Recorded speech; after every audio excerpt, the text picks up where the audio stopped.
কেউ কথা রাখেনি। 33 বছর কাটল, কেউ কথা রাখেনি।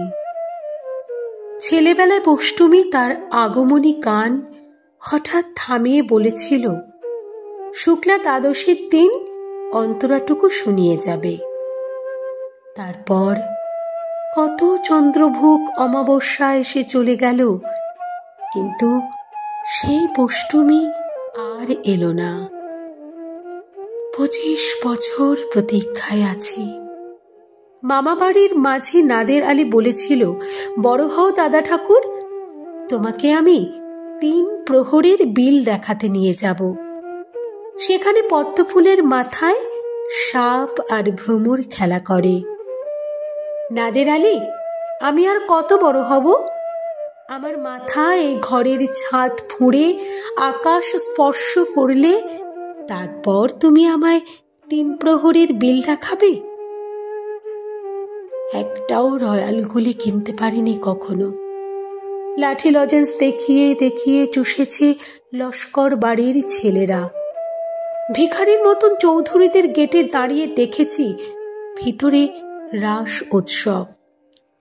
অবিরল রঙের ধারার মধ্যে সুবর্ণ কঙ্কন পরা ফর্সা রমণীরা কত রকম আমোদে হেসেছে। আমার দিকে তারা ফিরেও চায়নি।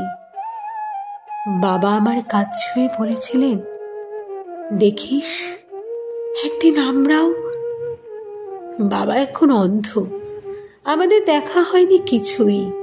সেই রয়্যাল গুলি, সেই লাঠি লজেন্স, সেই রাস উৎসব আমায় কেউ ফিরিয়ে দেবে না। বুকের মধ্যে সুগন্ধি রুমাল রেখে বরুণা বলেছিল, যেদিন আমায় সত্যিকারের ভালোবাসবে সেদিন আমার বুকেও এরকম আদরের গন্ধ হবে। ভালোবাসার জন্য আমি হাতের মুঠোয় প্রাণ নিয়েছি। দুরন্ত ষাঁড়ের চোখে বেঁধেছি লাল কাপড়। বিশ্ব সংসারে তন্ন তন্ন করে খুঁজে এনেছি 108টা নীল পদ্ম। তবু কথা রাখেনি বরুণা। এখন তার বুকে শুধুই মাংসের গন্ধ। এখনো সে যে কোনো নারী। কেউ কথা রাখেনি। 33 বছর কাটল, কেউ কথা রাখে না।